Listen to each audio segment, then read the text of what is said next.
தற்போதைய அண்மை செய்தி. 8 மாவட்டங்களில் இன்று கனமழைக்கு வாய்ப்பிருப்பதாக வானிலை ஆய்வு மையம் தெரிவித்திருக்கிறது.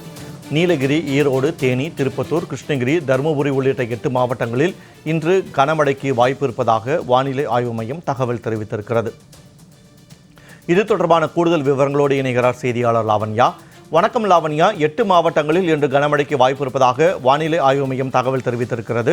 இது தொடர்பான கூடுதல் விவரங்களை பதிவு செய்யுங்கள். வணக்கம். இன்று தமிழகத்தை பொறுத்தவரை 8 மாவட்டங்களில் கனமழைக்கு வாய்ப்புள்ளதாக சென்னை வானிலை ஆய்வு மையம் தகவல் தெரிவித்திருக்கிறது.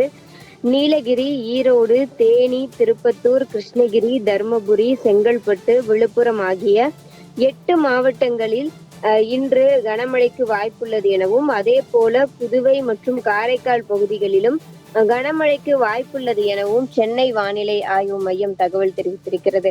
சென்னை மற்றும் அதன் புறநகர் பகுதிகளுக்கான வானிலையை பொறுத்தவரை காலை வேளையில் வானம் மேகமூட்டத்துடன் காணப்படும் என்றும், நகரின் ஒரு சில பகுதிகளில் லேசானது முதல் மிதமான மழை பெய்யக்கூடும் என தெரிவிக்கப்பட்டிருக்கிறது.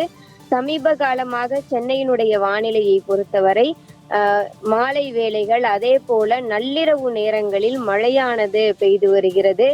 அதுவும் குறிப்பாக அந்த இரவு நேரங்களில் மழையுடன் சேர்ந்த குளிரும் இருக்கிறது. வளிமண்டலத்தில் இருக்கக்கூடிய இந்த சாதகமான சூழல்கள் அனைத்துமே இந்த தென்மேற்கு பருவமழையின் காரணமாக அந்த ஒரு குளிர்ந்த வானிலையை மழையுடன் சேர்த்து தருவதாக தனியார் வானிலை ஆய்வாளர்கள் நம்மிடம் கருத்து தெரிவித்தார்கள். அந்த வகையிலே சென்னையினுடைய வானிலை நிலவரமானது இவ்வாறாக இருக்கிறது.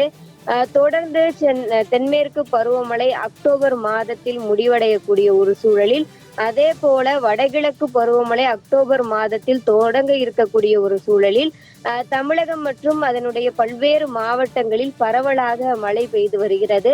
அந்த வகையிலே இன்று 8 மாவட்டங்களில் கனமழைக்கு வாய்ப்பு இருப்பதாக சென்னை வானிலை ஆய்வு மையம் தகவல் தெரிவித்திருக்கிறது. வானிலை தொடர்பான அண்மை தகவல்களுக்கு நன்றி லாவண்யா.